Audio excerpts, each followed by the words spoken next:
Bueno, estábamos haciendo mímica. Era solo una prueba para ver si entendían la comunicación no verbal. Es una broma, ¿eh? Listo. Está bien, Toño. Vale, pero tienes que poner la presentación. Aquí estoy haciendo el chat para Gracias. Vale, pues tendrás que presentar todo otra vez. Bueno, ha sido un ensayo. sí. Ok. Empezamos desde el principio. Listo. Buenos días a todas y todos. Les damos la bienvenida a esta sesión del Seminario Permanente de Interacciones de la Tecnología Digital con la Sociedad, que forman parte de las actividades que llevamos en conjunto los cuerpos académicos, sistemas y ambientes educativos y gestión de entornos virtuales y procesos para el aprendizaje, desde el Departamento de Innovación y Gestión del Conocimiento del Centro Universitario de Guadalajara. Nos da mucho gusto recibir esta mañana a un invitado que presentaré a continuación. Joseba es graduado en Creación y Diseño y máster en Formación del Profesorado de Enseñanzas Artísticas. Inició su actividad docente en 1996 como profesor de diseño en el ámbito de la formación para el empleo, trayectoria que confluye hoy con su labor investigadora como doctorando del Programa de Investigación en Arte Contemporáneo de la Universidad del País Vasco. Su tesis, desarrollada en la Facultad de Bellas Artes, explora el papel de la inteligencia artificial y en la formación artística universitaria con propuestas concretas para la integración pedagógica responsable de estas herramientas.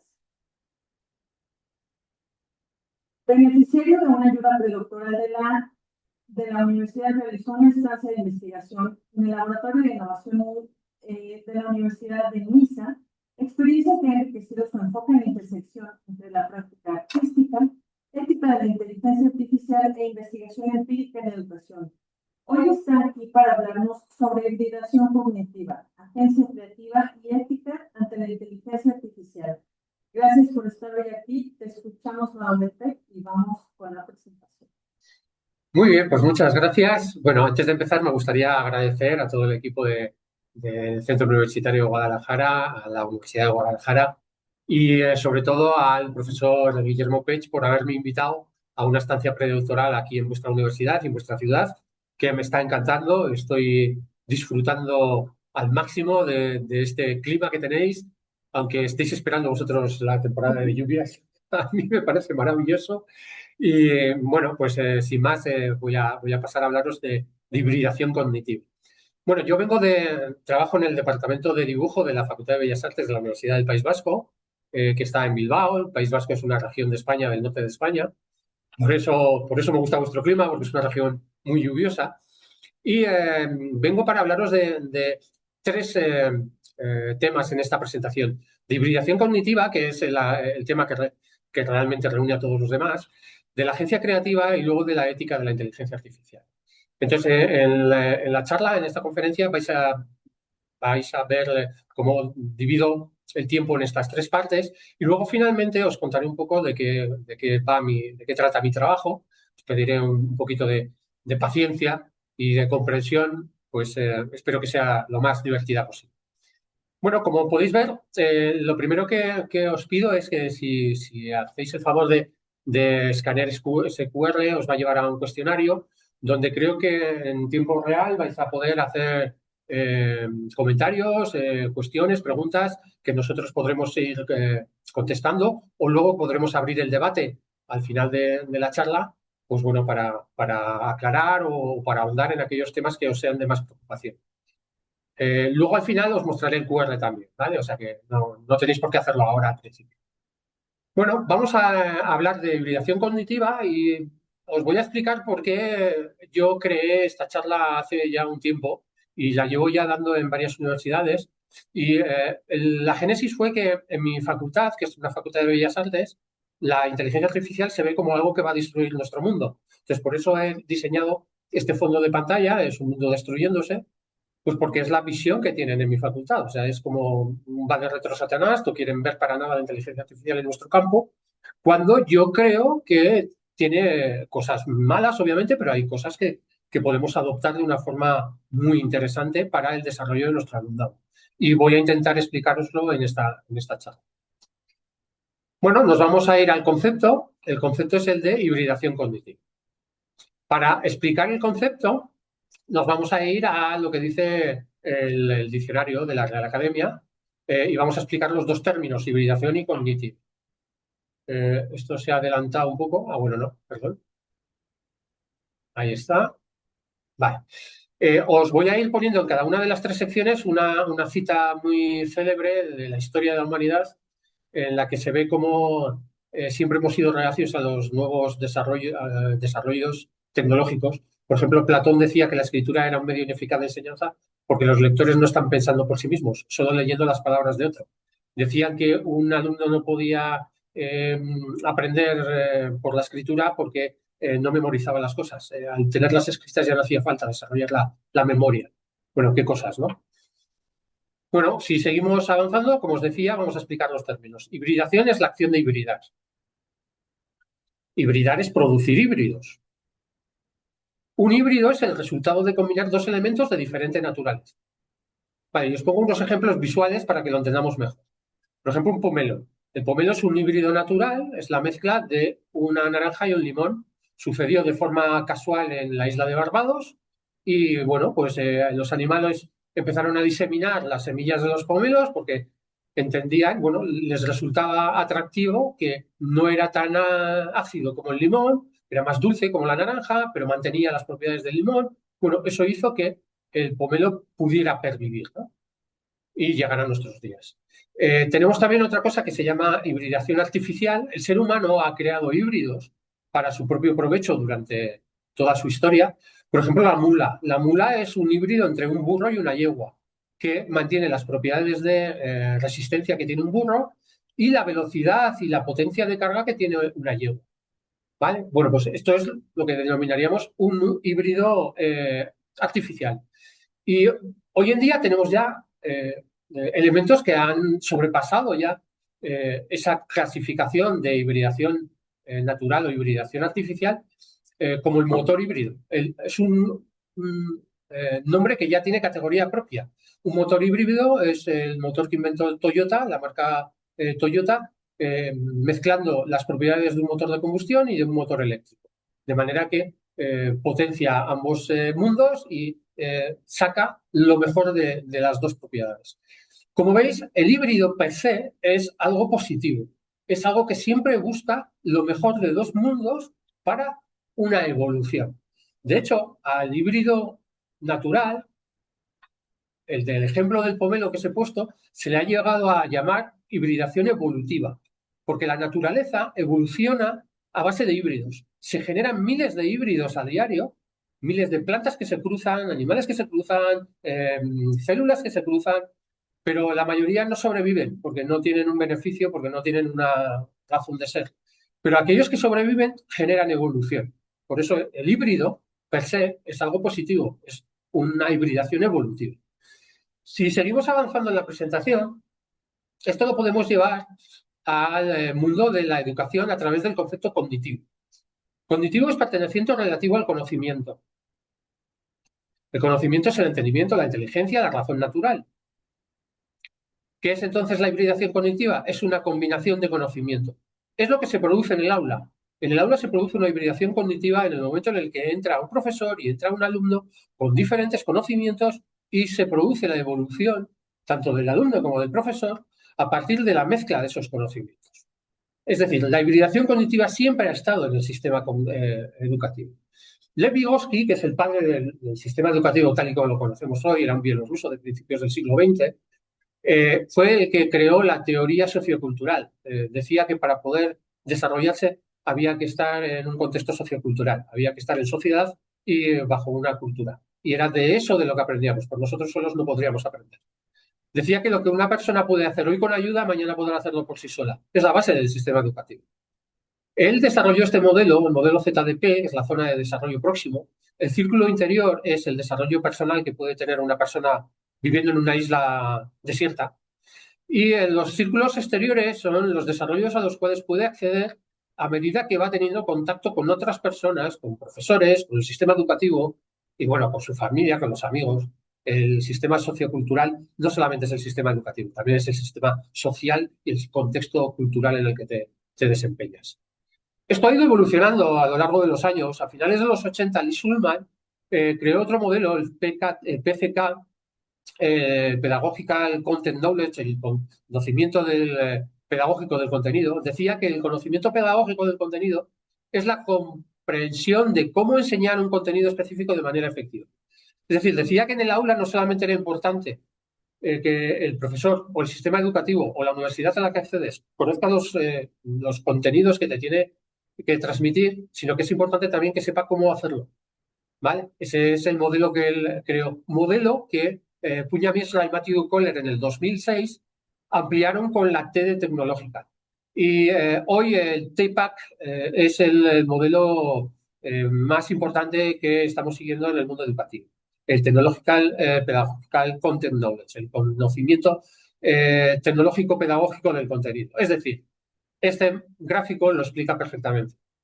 Cómo la expresión máxima del desarrollo del alumno se puede llegar a conseguir con el dominio de los contenidos, es decir, de las materias que explicamos, con el dominio de cómo se explican esas materias, es decir, el dominio pedagógico, y con el dominio tecnológico. Añaden la T de la tecnología que el alumno vive en cada momento histórico. Es decir, en nuestro momento sociocultural, en la sociedad del siglo XXI, tenemos que tener en cuenta la tecnología vigente para llegar al TPAC, para llegar a la expresión máxima de la hibridación cognitiva en el aula. Esto es lo que dicen los modelos científicos. Entonces, es algo que vosotros lleváis haciendo muchísimo tiempo. Vosotros que estáis en una formación STEM, desde hace décadas, os disteis cuenta de que la ciencia, la tecnología, la ingeniería y las matemáticas debían convivir para desarrollarse conjuntamente. No solo eso, sino que llegasteis al modelo STEM, añadisteis la A de Arts y Humanities, aunque bueno, queda la H, en algunos modelos añaden la H, estuvimos hablando el otro día de eso, para que las humanidades queden también reflejadas. Es decir, os disteis cuenta de que la hibridación cognitiva es muy importante para el desarrollo de todo, de cualquier aspecto individual de la ciencia. Nosotros, sin embargo, en el arte estamos, bueno, esto es lo que están haciendo los franceses. Los franceses, si traducimos STEAM al francés, ingeniería no es engineering, es engineering con la I. Entonces les queda muy bien porque ahora empiezan a remarcar la IA en STEAM. A los franceses les queda de cine la traducción, porque ellos están ya en el modelo STEAM. Es como introducir la tecnología, todo, y además remarcan la IA, ¿no? del momento actual. Y nosotros, sin embargo, en las artes, nosotros estamos así, estamos como aislados. Y es muy difícil en mi facultad que yo les hable de tecnología y que les hable de modelos STEAM y que les hable de que sería interesante meter la ciencia, la tecnología, las matemáticas, la ingeniería en nuestra disciplina, porque no lo entienden. Entonces, bueno, eso fue lo que a mí me dio paso para hablar de hibridación cognitiva. De hecho, a medida que doy estas charlas, pues voy ganando adeptos y está cambiando mucho la cosa. La verdad es que tiene un éxito razonable.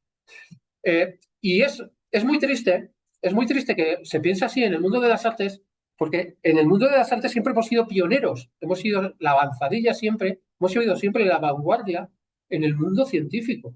Si os voy a mostrar ahora una serie de obras de arte que todos conocemos, muy famosas, y os voy a contar en qué conocimientos científicos se basaron y vais a ver cómo el arte siempre fue la vanguardia del descubrimiento científico. Por ejemplo, Leonardo aquí en La Última Cena lo que hacía era desarrollar los conocimientos recién instaurados en matemáticas de Brunelleschi, de cómo se hacían representaciones de perspectiva cónica con los puntos de fuga. Hasta el Renacimiento, todas las representaciones, todas las figuraciones que se hacían eran totalmente planas, no había ninguna perspectiva. Lo que hizo Leonardo, que era un gran científico antes que pintor, fue trasladar al mundo del arte los descubrimientos en matemáticas. Si miramos otro ejemplo, ¿vale? Si nos vamos a Caravaggio, Caravaggio en esta obra que es La Revelación de San Mateo, lo único que hizo fue plasmar en una obra los recientes descubrimientos científicos en el mundo de la óptica. Se acababa de inventar las gafas en la Italia medieval y él lo que hizo fue traspasar al mundo del arte los conocimientos que se acababan de adquirir en el mundo de la óptica, de cómo se forman los contornos a partir de la visión humana. La visión humana no dibuja, no tenemos una línea en el contorno de nuestra mano.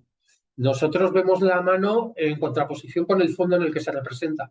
Bueno, esto llevó a una técnica que es el esfumato, en la que no había dibujo de las formas. Bueno, Caravaggio expresó un descubrimiento científico en la pintura. Si avanzamos un poco más, Velázquez, por ejemplo, en la rendición de Breda, en este cuadro que está en el Museo del Prado de Madrid, que es enorme, es una pared gigantesco, trasladó los recientes conocimientos en química para pintar el cielo de gris. Si vosotros vais al Prado, a Madrid, y veis este cuadro, el cielo no es azul, el cielo es gris, porque se empezó a analizar en química la composición de los colores y se dieron cuenta de que los colores se podían percibir de diferente manera en función de con qué color estuvieran en contacto. Es lo que se llama el contraste de simultaneidad. Entonces, un color cuando está en contacto con otro se tiñe del complementario. El complementario del naranja de los ocres es el azul, de manera que el gris, que es un color neutro, pues se tiñe de azul a nuestra percepción, y esto lo usó Velázquez en sus cuadros. Usó la ciencia en sus cuadros. O, por ejemplo, aquí Canaletto, en la plaza de San Marco, parece un cuadro totalmente realista. Dices, ¡wow! ¡Qué capacidad de reproducción casi fotográfica! Bueno, pues lo que hizo Canaletto fue utilizar el recién celebrado descubrimiento de la caja oscura para calcar en una pared lo que estaba viendo de la Plaza San Marcos. Es decir, no es más que un calco. Canaletto no es que tuviera una visión de lo diré, de la perspectiva y de los tamaños de los elementos, perfecto, estaba calcando. Degas, por ejemplo, cuando se inventó la fotografía, en el mundo de los artistas la fotografía fue como la IA hoy. Todos decían, wow, la fotografía, eso va a destruir el mundo del arte. Y Degas, sin embargo, dijo, uy, aquí hay muchas posibilidades. Y empezó a hacer, por ejemplo, esta es la playa de Degas, empezó a hacer composiciones muy dinámicas, algo que no se hacía hasta la época. Hasta la época se hacían reproducciones estáticas, una persona centrada en un cuadro, dos personas simétricas en un lado y en otro que armonizaban la composición. Empezó a hacer composiciones de Degas como las que se hacía en la fotografía. Si tú sacas una foto, la gente está en diferentes posiciones, no está posando. Bueno, pues esto fue un gran salto evolutivo, una gran hibridación cognitiva en el mundo del arte, gracias a un invento tecnológico. Degas lo llevó mucho más allá. Lo llevó a captar el movimiento. La fotografía es capaz de captar el movimiento. Los artistas eran incapaces de captar el movimiento. Todos los cuadros, hasta el impresionismo, son estáticos. Ves una figura y la figura está quieta, está ahí plasmada en un fondo, totalmente quieta. A partir de Degas, a partir de la fotografía, empezaron a captar el movimiento. Con las bailarinas de Degas, por ejemplo, esta es una clase de ballet, es que parece que está bailando, parece un fotograma estático de una película. Yo soy capaz de ver el movimiento y me imagino que vosotros también. Hubo artistas que lo llevaron más allá. Hubo un fotógrafo que, gracias a una apuesta, dos aristócratas empezaron a apostar y uno decía, wow, mi caballo no toca el suelo, es tan rápido que vuela. Y empezaron a hacer apuestas y uno le dijo, wow, demuéstrame que tu caballo vuela. Bueno, pues le pagó un montón de dinero a un fotógrafo que se llamaba Edward Muybridge, que inventó, bueno, lo que es hoy el zootropo, fue el origen del cine. Era una fotografía simultánea, eran fotografías estáticas, de un caballo que iba corriendo por una pista, por ¿cómo se llama? Un velódromo, no, un hipódromo. Por un hipódromo, con unos cables, el caballo iba activando diferentes cámaras, luego el fotógrafo montó las fotografías de las diferentes cámaras y se produjo este vídeo. Y en este vídeo se ve que el caballo hay momentos en el que vuela. Es decir, la tecnología llevó al mundo del arte un conocimiento nuevo de cómo se producía el movimiento. Hasta ese momento no sabíamos cómo se producía el movimiento. No sabíamos cómo el ojo captaba el movimiento. Empezamos a entender cómo el ojo, cómo nosotros percibimos el movimiento a través de unas capturas de la diferencia. Bueno, esto los artistas lo han utilizado. Si nos vamos a la siguiente filmina, no sé si me ha pasado o se ha quedado ahí bloqueado. ¿Le voy a dar? Ahí está. Si nos vamos a la siguiente, Marcel Duchamp, que fue un futurista, un artista futurista de principios también del siglo XX, las vanguardias son de principios del siglo XX todas, pues aquí hizo la mujer desnuda bajando las escaleras. Y realmente no se ve una mujer desnuda, pero bueno, es un poco la génesis de la abstracción también, ¿no? Cómo nos llevó un descubrimiento tecnológico como fue la fotografía, nos llevó a un mundo artístico totalmente novedoso. Vamos, el arte de hoy, del siglo XX y del siglo XXI, no tiene nada que ver antes del inicio de la invención de la fotografía. O sea, se creó lo que para mí es el arte. Hasta ese momento el arte era simplemente un sistema de reproducción. Es decir, ¿hasta qué punto una hibridación cognitiva puede llegar a ser positiva? Vale, nos vamos a ir al siguiente concepto que os quería contar, que es el de la agencia creativa. Una de las mayores cuestiones que nos trae a la mente el utilizar la IA es la agencia creativa. La agencia creativa en el arte, en las bellas artes, la tenemos muy en constancia, o sea, la tenemos muy siempre en la cabeza. Pero igual en otras áreas no la tenéis tanto. Pero es muy importante que entendáis lo que es la agencia creativa para que veáis qué problemática puede tener la inserción de la inteligencia artificial en vuestros campos. Para eso voy a hacer lo mismo que he hecho antes. Voy a explicar la agencia creativa a partir del diccionario, pero os meto una frase de la historia de la humanidad muy célebre. Decía Johannes Trithemius, que era un impresor veneciano, es decir, este vivía de escribir libros. Decía, los libros impresos son mecánicos, carecen de la conexión espiritual entre autor y lector. Una máquina no puede transmitir sabiduría. Es decir, cuando se inventó la imprenta de Gutenberg, este impresor que vivía de escribir libros, claro, vio que su mundo se acababa y decía que una máquina no podía transmitir sabiduría. ¿Qué sería nuestro mundo sin los libros? O sea, si este hombre levantara la cabeza hoy en el siglo XXI, vamos, la tendría que volver a esconder, ¿no? Vamos, inmediatamente. ¿Qué es la agencia? Vale, la agencia es un medio o método para ejercer poder o influencia. Así no se entiende muy bien, lo vais a entender mejor. ¿Qué es la creativa? Es el adjetivo de creatividad. ¿Qué es creatividad? Es la capacidad de crear. ¿Qué es la agencia creativa? Es el poder o influencia para crear. Es decir, ¿qué es la agencia? El concepto de agencia es un poco complicado de entender. El concepto de agencia es tener el poder, el control sobre algo. Por ejemplo, un agente de policía, un agente de la ley, es el que tiene el poder de la ley, el control sobre la ley. Un agente inmobiliario es el que tiene el poder, el que tiene el control sobre las transacciones inmobiliarias. Tener la agencia creativa es tener el poder, tener el control de la acción creativa. Y esto es muy importante cuando hablamos de usar la inteligencia artificial, porque podemos caer en el error de dejar nuestra agencia creativa a la IA y de simplemente pedir cosas para que la IA las haga, que en eso es muy buena, y perder nosotros el control. Entonces, este es un concepto clave en la hibridación cognitiva. Os pongo aquí la imagen de inicio. Esta es la imagen con la que yo abro la conferencia. Esta es una imagen que yo he hecho con IA porque he querido hacerla con IA. La he hecho con IA para que veáis cómo yo considero que en el aspecto creador yo tengo el control creativo. Yo he tenido la agencia creativa al hacer esto con IA.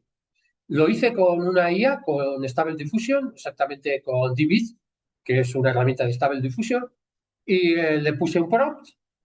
Quiero que me hagas una seta nuclear, pero que la seta nuclear, en la parte de la explosión superior, no haya un círculo explosivo, sino que haya un cerebro. Quiero que en la parte del tronco de la seta nuclear pues sean cables electrónicos que nacen de una nebulosa. Quiero que la nebulosa sea como una vía láctea con algunas estrellas por ahí. Quiero que todo esté en azules y violetas, porque el azul y el violeta es la combinación de color para aquello que no entendemos. Se suele utilizar siempre en lo fantasmagórico. Entonces, como en este mundo de la IA la gente no lo entendemos muy bien, quiero que utilices este código de colores. Es decir, yo tengo una capacidad creativa, pues por mi profesión y porque soy profesor de arte, yo sé cómo decirle a la IA lo que quiero y me lo dio a la primera. O sea, a la primera me hizo lo que yo quería. Bueno, luego lo pasé por Photoshop, me hizo demasiadas estrellas, yo retoqué algunas, pero básicamente tardé muy poquito tiempo en hacer algo con la IA en la que yo me considero el creador total. Yo tuve en todo momento la agencia creativa porque la IA no creó esto. La IA es una máquina. La IA, si yo no la hubiera encendido, ni se hubiera activado. Fui yo el que quería hacer esto, fui yo el que lo deseaba, fui yo el que quería, sabía cómo quería hacerlo y fui yo el que lo ordené. La IA simplemente fue una herramienta para hacerlo. Yo tengo mucho conocimiento, empecé en el cambio de lo analógico a lo digital, luego os lo voy a contar, en los años 90, y yo tengo mucho conocimiento de Photoshop. Yo podía haber hecho esto con Photoshop en vez de en 10 minutos, en 2 horas, y me hubiese quedado igual, os lo garantizo, porque es la imagen que yo tenía en la cabeza y hubiese podido reproducirla de igual manera. Para mí esta es la diferencia, el tener siempre el control de la agencia creativa cuando hagamos esa hibridación cognitiva con la IA. Vale, os muestro un modelo que para mí ha sido clave en mi desarrollo investigador, que es el modelo PPI6. PP es de pasivo a participativo, I de Artificial Intelligence 6, de 6 pasos, los 6 niveles de uso de la inteligencia artificial. Cuando yo descubrí este modelo, yo dije, yo quiero trabajar con esta gente. De hecho, yo hice mi anterior estancia predoctoral en Niza, con la Université Côte d'Azur, para trabajar con Margarida Romero, que es la directora del INE, es el centro en el cual generaron este modelo. Un modelo que nos habla de cómo el alumno avanza en su creatividad a medida que tiene contacto con la tecnología, en este caso con la IA. Y es un modelo que explica perfectamente lo que ha sido mi desarrollo profesional durante más de 25 años. Yo es que esto lo he visto con mis alumnos de arte. Os lo explico paso a paso. El primer contacto con la tecnología que podemos hacer es como consumidor pasivo. Es decir, entráis en Google y le pedís algo a Google y Google está utilizando la IA y tú ni lo sabes. Es decir, eres un consumidor pasivo de tecnología, de inteligencia artificial. Tu creatividad no se ve aumentada para nada. Es punto cero de partida. Ya cuando utilizas ChatGPT, eres un consumidor interactivo y tú ya sabes que estás utilizando una IA, ChatGPT, Gemini, Copilot, Claude, la que queráis. Tú ya sabes que estás utilizando una IA, ya le haces preguntas, ya tu creatividad se está potenciando a medida de cómo haces las preguntas. Tú ya estás evolucionando, estás pensando cómo hacer las cosas, o sea, estás creando de diferente manera. Pero bueno, es una creatividad todavía muy menor, ¿no? Es a partir de aquí cuando tu creatividad se empieza a evolucionar, cuando empiezas a crear cosas. Cuando creas, eres creativo. Cuando creas con IA, eres creativo con IA, si es que es de cajón. O sea, es algo que es evidente. Si tú haces una creación de contenido individual, es decir, si tú creas cosas, aunque utilices la IA para hacerlo, estás siendo creativo por definición. Tu creatividad está aumentando. Si además lo haces en grupo, si haces creación colaborativa de contenido, si trabajas en equipo, tu creatividad va a ser ampliada porque el trabajo en equipo está demostrado que amplía la creatividad de los individuos. Cuando digo equipo, no grupos. En clases, en las aulas, somos muy dados a hacer trabajos de grupo. Y los grupos son personas que se juntan para hacer un trabajo. Un equipo son personas que trabajan conjuntamente en pos de un beneficio común. Es muy importante que los grupos acaben siendo equipos. ¿Vale? Luego, vamos al siguiente paso. El siguiente paso, voy a buscarlo yo por aquí porque no lo veo en la pantalla, no leo muy bien, es la creación participativa de conocimientos. Es decir, si conseguís con la IA hacerla participativa de vuestros conocimientos, si conseguís entrenar a la IA para que haga lo que vosotros queréis hacer y para que consigáis una hibridación cognitiva común, es decir, no solo que la IA hibride vuestras mentes, sino que vosotros podéis hibridar a la IA con vuestro conocimiento, el desarrollo y vuestra creatividad se va a aumentar de una manera exponencial, os lo aseguro. Y por último, el último paso es el aprendizaje expansivo. Es el punto al cual deberíamos aspirar, en el cual conseguiremos desarrollar mundos que todavía no existen. Por ejemplo, todas esas disciplinas artísticas o estilos artísticos que no existían hasta la fotografía y que aparecieron a partir de ahí, ¿no? Entonces, bueno, esta es un poco El momento al que debemos llegar, este debería ser nuestro objetivo con la IA, ¿no? Llegar a un aprendizaje expansivo. Esto nos sitúa, bueno, deberíamos pasar, siguiendo el gráfico, de ser simples consumidores de IA, que es lo que somos la mayoría, a ser co-creadores con ella, ¿vale? Esto es nuestro objetivo. En el aula esto deberíamos buscar, ser co-creadores con. Esto nos llevaría a lo que dijo Engelstrom. Engelstrom es el padre de la teoría de la actividad. Y bueno, la teoría de la actividad es bastante compleja, pero para resumirla que la podemos entender, viene a decir que el aprendizaje transformador surge cuando los sujetos resuelven contradicciones en los sistemas de actividad, creando nuevas formas de actuar. Esta es la clave. Eh, Posiblemente yo no sea capaz de crear una nueva forma de actuar. Posiblemente entre vosotros, igual uno o dos, seáis unos cerebritos que consigáis una nueva forma de actuar. Yo entiendo que entre los seres humanos va a haber personas que llevarán a la IA, o gracias a la IA, a nuevos estadios, a un nuevo punto evolutivo, a nuevas formas de actuar, que realmente es lo que se denomina el aprendizaje transformador. Y este es el objetivo. El objetivo es llegar a alcanzar eso. Os pongo ejemplos en el mundo del arte de gente que está intentando hacer eso, de gente que está utilizando la IA para llegar a algo diferente. Este es un ejemplo de Elena Sarin. Elena Sarin es una artista hindú, bueno, hindú americana porque vive en Estados Unidos, que utiliza las GANs, que son redes neuronales adversas, es decir, le da a una IA imágenes que ha hecho ella hace imágenes pictóricas, se las da y le dice a la IA, hazme imágenes basadas en mi propio estilo. Entonces la IA está generando imágenes basadas en su propio estilo de una forma muy interesante. Claro, luego ella las filtra porque le hace cosas que le interesan, le hace cosas que no le interesa nada. Es decir, ella decide de ahí qué es productivo, qué no es productivo, y ha generado un nuevo arte generativo que se llama. De hecho, hay un nuevo sistema ahora artístico, un nuevo estilo artístico, es el arte generativo. Y bueno, está haciendo este tipo de cosas. Si os pongo ahora uno, creo que es ahora cuando vamos a tener que hacer el cambio de audio. Lo explico primero y luego. Sí. Vale. Os voy a poner ahora uno que es un vídeo, son 3 minutos que yo voy a poder aprovechar para descansar mi voz, porque no callo.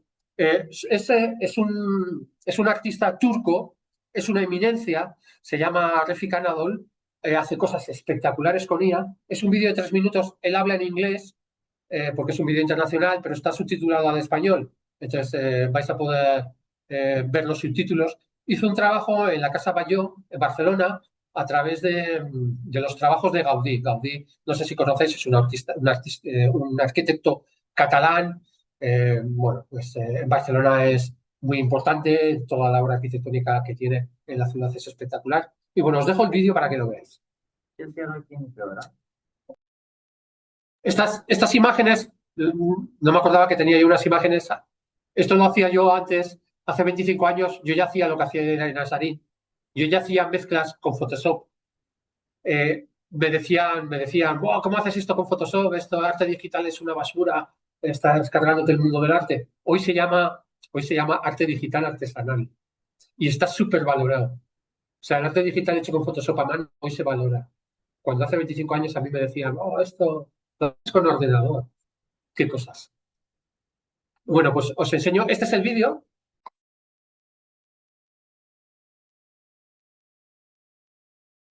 Listo.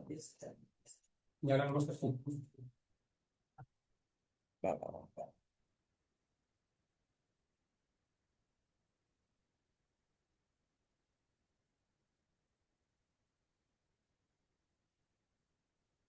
Igual le tengo que dar yo. Creo que sí. Listo.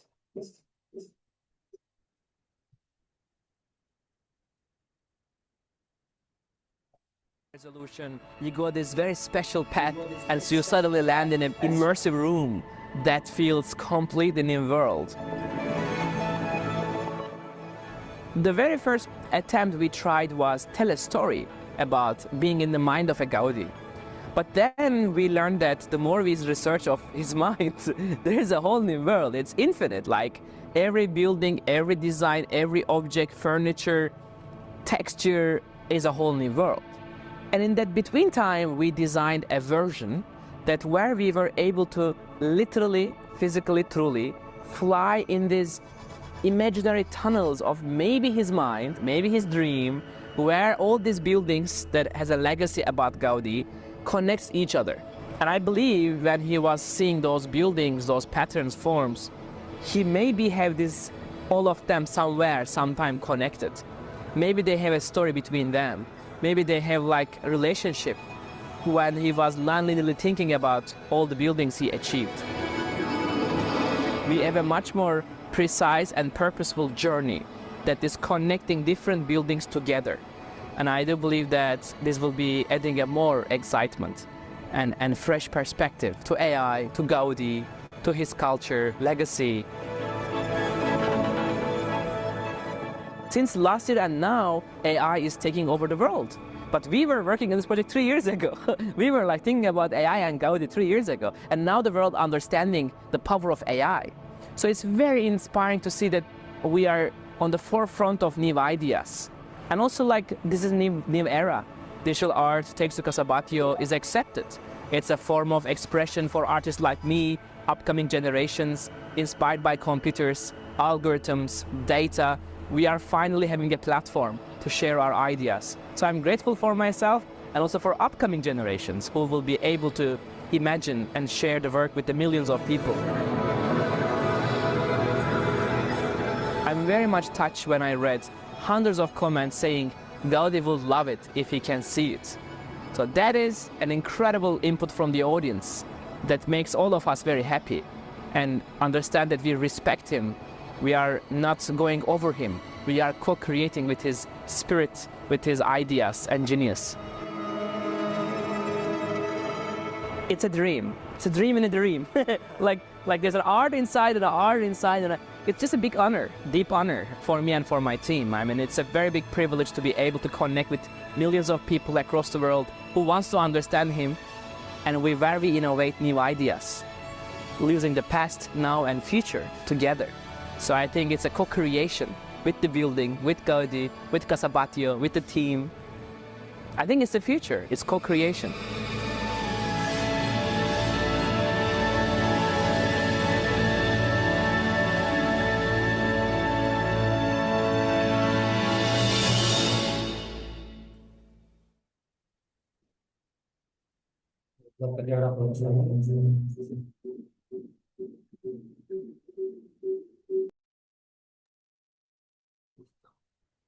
Ya está. Bueno, no sé si habéis podido ver bien el vídeo. Lo que dice Refik Anadol de que lo interesante con la IA es poder tener nuevas ideas. Para mí eso es muy importante lo que dice.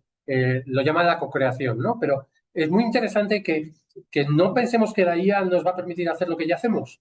Lo interesante es que pensemos que la IA nos va a permitir hacer cosas que no sabíamos que podíamos hacer. Entonces tendríamos que enfocarlo ahí, ¿no? A ver cómo podemos ser creativos en hacer cosas que antes no hacíamos. Para mí ese es el poder de la hibridación cognitiva. Que nos lleve a un paso más, a un nuevo estadio, ¿no? A una evolución en nuestra forma de crear, sea cual sea nuestro campo.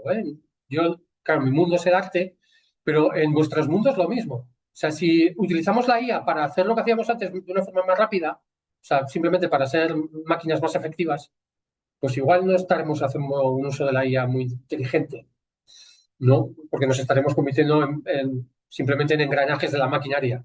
Igual lo interesante es llevar la IA a donde nosotros queremos llevar. Y es muy interesante lo que nos enseña Refik Anadol con este vídeo. Bueno, esta es otra pieza. Por ejemplo, hay una chica inglesa, se llama Anne Riddler, que es enamorada de los tulipanes, se fue a Ámsterdam, a Holanda, que es el país de los tulipanes, tiene miles y miles y miles de fotografías de tulipanes y se dio cuenta que los tulipanes los utilizaban como moneda para controlar la inflación, o sea, era una moneda de especulativa. Como lo es ahora el dinero digital, ¿cómo se llama el dinero digital? Los bitcoins y todo eso. Entonces, hace un arte con imágenes de amapolas, de manera que las amapolas van creciendo y van reduciéndose en base al índice de los bitcoins. Entonces, es también la llaman los mejores museos del mundo y en sus exposiciones pues siempre hay un vídeo en el que vas viendo la evolución del Bitcoin, pero con el crecimiento de las amapolas. Entonces, es muy interesante cómo utiliza la IA. Entonces, bueno, hay un pequeño vídeo simplemente del crecimiento de la amapola. Se me ha quedado ahí bloqueado. Ahí está. Vale, ahí está. Bueno, este es un pintor que se llama Pindar Banarman. Es un pintor hindú de la India. Creo que está también viviendo en Estados Unidos. Que lo que hace son imágenes híbridas, pues como hacía Lena Sarin, hace el mismo sistema. Coge trozos de imágenes suyas, se las da a la IA y le dice a la IA que le haga cosas. Bueno, esto yo, igual que os he contado antes, yo ya lo hacía. Esto es una obra mía. Yo ya cogía trozos de imágenes mías, las metía en Photoshop, luego le metía filtros de colores y llegaba a este otro tipo de cosas. Es decir, hay gente que está utilizando la IA ahora para investigar, a ver qué puede hacer con ella, y a mí me parece perfecto, aunque considero que lo interesante será llegar a hacer cosas que antes no podíamos hacer. ¿Vale? Este, por ejemplo, es un fotógrafo rumano que se llama Aurel Manea, que hacía fotografías de paisajes. Este es el volcán, no me acuerdo cómo se llama, el volcán este de Islandia, tan famoso. Bueno, pues él pasa por la IA las fotografías y la IA le da un aspecto mucho más espectacular, o sea, le hace casi como si fueran paisajes fantásticos. Bueno, vale, pues es otro uso que le están dando a la IA. Esto es una imagen de un par de fotógrafos franceses, parisinos, que se fueron a Detroit. Detroit, no sé si conocéis, que es una ciudad que está totalmente en ruinas, vamos, totalmente fantasmagórica. Se acabó la industria automovilística en Detroit y, bueno, si quieres ver un paisaje distópico, solo tienes que ir a Detroit. Entonces, con IA, estos dos fotógrafos que se llaman Yves Marchand y Romain Nefre, le dijeron a la IA, dándole fotografías de los lugares más emblemáticos de París, le dijeron, haz que sean fotografías distópicas. Y tienen fotografías, pues estas del Museo del Louvre, pongo esta, pues como tiene que ver con el mundo del arte, pues un museo del Louvre distópico, pero bueno, tienen fotografías muy chulas de la Torre Eiffel, del Parque de los Príncipes. Bueno, está muy chulo todo lo que han hecho estos dos artistas. Vale. Esta es una empresa sueca que gracias a IA, es un vídeo, pero no tiene audio, o sea que no tenemos que hacer el cambio, no os preocupéis. Es una empresa sueca que hace esculturas. Es una empresa que tiene una máquina robótica que hace estructuras en aluminio, fijaros cómo las va tallando, y le piden imposibles. Entonces le han pedido, hazme una obra que sea la mezcla de un trabajo de Rodin, de un montón de escultores célebres de la historia, y han hecho esto, que es la escultura perfecta, no sé cómo la han llamado. Es decir, ya se está utilizando la IA intentando ir más allá en algunos campos. Entonces, bueno, al final tú miras esa pieza y es co-creación con IA. O sea, realmente es una pieza que se le ha ocurrido a una persona o a un equipo de personas. ¿Han utilizado la IA para hacerlo? Sí, pero hay un equipo detrás. ¿Vale? Hay toda una empresa detrás de ahí. Bueno, este es un dibujo de un cómic de un ilustrador francés. Me vais a perdonar porque no me acuerdo cómo se llama. No me acuerdo cómo se llama. En una feria del Amazon de la IA, la casa de la IA, en la que estuve, es un centro en el que explican la IA a la gente, hacen visitas guiadas, pues para de alguna manera ver las posibilidades que tiene la IA en el mundo, en diferentes campos, en la medicina, en la cultura, en el arte, yo qué sé, en cualquier ámbito científico. Hacen divulgación científica en la casa de la IA, en el Parque Tecnológico de Sofía Antípolis, que está al lado cercano a Niza. Bueno, pues allí, en una visita que yo hice, había exposiciones artísticas y estuve charlando con un ilustrador y me dijo que él no era ilustrador, que él ahora se dedicaba a la profesión de los audiovisuales. O sea, tenía una productora cinematográfica, hacía videojuegos, hacía cómics, hacía ilustraciones para libros y todo lo hacía con IA. Y él era programador informático, pero que siempre había tenido un espíritu creativo, siempre había tenido en la cabeza pues ese gusto por la creatividad, por esos campos, pero que no tenía mano, que siempre había pintado muy mal, había dibujado muy mal, que no se veía capaz de hacerlo. Dice, ahora me veo capaz, porque solamente tengo que transmitir lo que tengo en la cabeza a una máquina que es capaz de hacerlo. Y él se sentía súper creador. O sea, la agencia creativa estaba en él, el poder creativo estaba en él, y yo le creo, vamos, y de hecho yo sí lo reconozco, porque todo lo que hace es él quien lo hace. Bueno, esto en la Facultad de Bellas Artes no sé si pensaría lo mismo, ¿vale?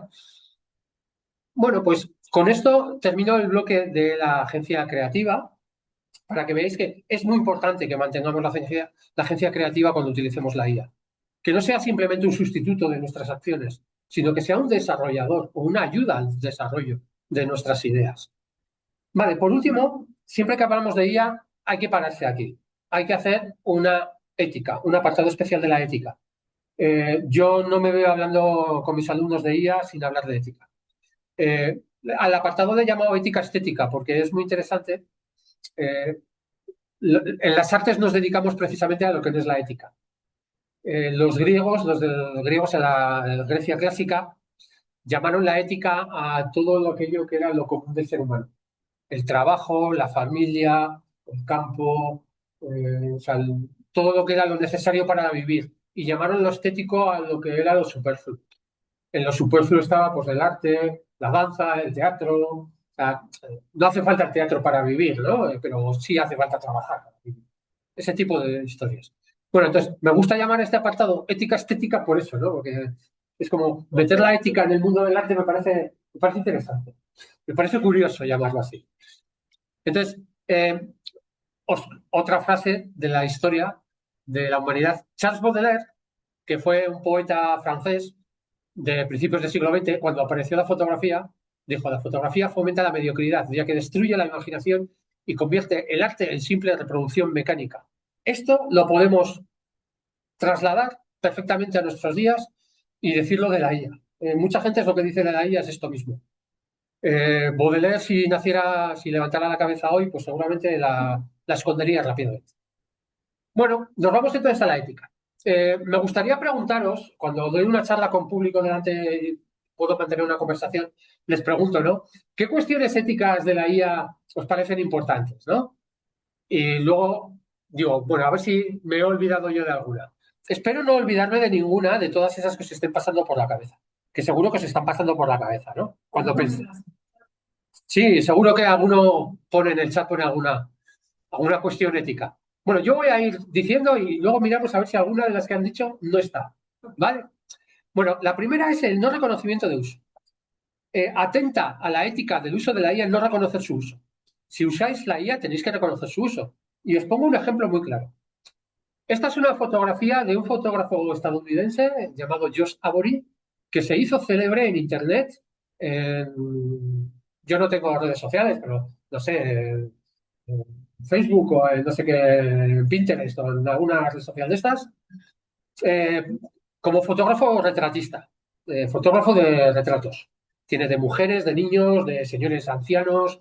La verdad, las fotografías que muestra son preciosas. Y decía que las hacía él a mano, con cámara, con una Nikon, con una Canon, con el objetivo no sé qué, con la apertura de diafragma cual, con una sensibilidad de película no sé qué, no sé cuál, hasta que le descubrieron que todas las hacía con la IA. Es decir, eran todas un fraude. Todas estaban hechas con IA. Aún así son buenísimas. Ahora es una eminencia en el uso de la IA para generar retrato. O sea, el tío es una eminencia, aunque su origen fuera fraudulento. El tío reconoció en Internet que era fraudulento, que las imágenes las hacía con IA, pidió perdón a toda la comunidad en la que se movía. Pero bueno, es decir, no reconocer el uso de la IA para mí es una cuestión ética que tenemos que tener en cuenta. Por ejemplo, este es un vídeo, no tiene audio tampoco, ¿eh? Es un vídeo que yo enseñaba a mis alumnos de Photoshop en los años 90, cuando empezamos a hacer Photoshop. Es una modelo, me pueden seguir oyendo. Es una modelo que es una chica a la que fotografían. Puede ser mi vecina, vuestra vecina, una chica cualquiera. Es guapa, ¿vale? Pero es una chica normal y corriente. Le pasa por sesión de maquillaje, de modelaje, de peinado, de peluquería, pues le meten ahí un montón de dinero para dejarla más guapa todavía Pero a partir de ahí hacen una fotografía digital, la meten en Photoshop y empiezan a generar un cuerpo humano imposible. Empiezan a hacer una cabeza, un cuello cisne, los pómulos se los llevan para un lado, les llevan para el otro. Es decir, al final, la imagen publicitaria dista mucho de lo que la chica original era. Es decir, es un objeto publicitario de una imagen inexistente. Esto es una publicidad de Dove, una marca de jabones, y que acababa diciendo, no es de extrañar que nuestra percepción de la belleza esté distorsionada cuando está distorsionada realmente. ¿Vale? Bueno, en Francia se ha legislado que cualquier imagen de un cuerpo humano retocada digitalmente debe ser anunciado. Debe poner, esta imagen ha sido retocada por ordenador. ¿Para qué? Pues para evitar pues, problemas como la bulimia o los trastornos alimenticios. O sea, todo este tipo de historias, ¿no? Es decir, no reconocer el uso de la IA para mí es una cuestión ética. ¿Vale? ¿Por qué? Porque podemos crear universos ficticios, realidades que no son ciertas. ¿Vale? Y eso puede generar problemas en personas que tengan ya una predisposición psicológica a esa cuestión, ¿no?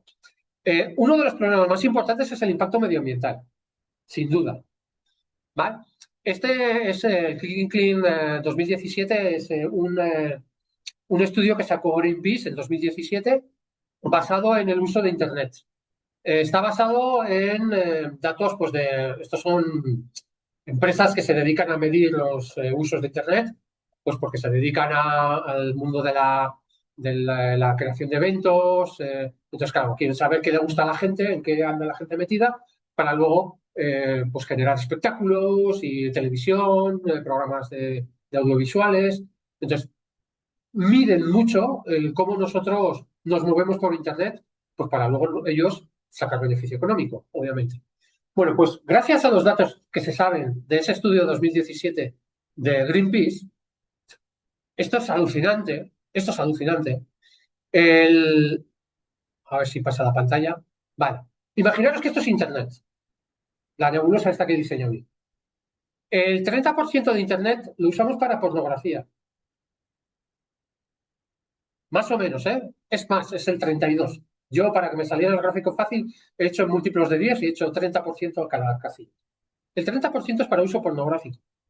Otro 30% es uso audiovisual, es decir, nos dedicamos a ver series, no sé cómo llaman así, las series de televisión, streamings y todo esto. En España llamamos a las series de streaming, es decir, contenido audiovisual, es decir, para entretenimiento. Otro 30% lo usamos en redes sociales, pero para mandar imágenes, mira qué estoy comiendo hoy. Estoy en la playa aquí, mira, aquí pasándomelo de cine con unos amigos en el cine. Aquí estoy en el teatro, aquí mandando vídeos de gatitos, haciendo tonterías. Es decir, el 90% del uso de Internet, del gasto energético de la red, es para cosas totalmente prescindibles, porque solo el 8%, ese 8% de ahí, lo usamos para estudiar o trabajar. Es decir, usamos la red para estudio o trabajo, que es lo que estamos haciendo nosotros ahora, en una cantidad ínfima. Es decir, la IA consume muchos recursos. No, lo que consume recursos es nuestro uso de ella. Entonces, tenemos que ser conscientes en qué la usaremos, en qué la estemos usando, para hacer un uso, sabiendo que tiene un gasto energético importante, pero hacer un uso responsable de la IA. Y esto es muy importante saberlo y dárselo a conocer a los alumnos. Otro, bueno, este sacó un estudio, el más reciente de Greenpeace, es del año pasado, es el Environmental Impacts of Artificial Intelligence, es de 2025, pero ya no tienen datos cuantitativos, sino que Greenpeace ha evaluado a diferentes empresas tecnológicas. Por ejemplo, a Google le ha puesto 5 estrellas porque utiliza fuentes renovables, energías renovables. Entonces, a las diferentes plataformas les mete una estrella, 2, 3, 4 o 5, dependiendo pues, si son más ecológicas o menos. ¿Vale? Bueno, para que lo tengamos en cuenta. Estuvimos en Barcelona, con Guillermo estuve el año pasado en un congreso y una de las ponencias nos decía de cuánto come la IA, ¿no? Y estos eran los datos que los investigadores mostraban, ¿no?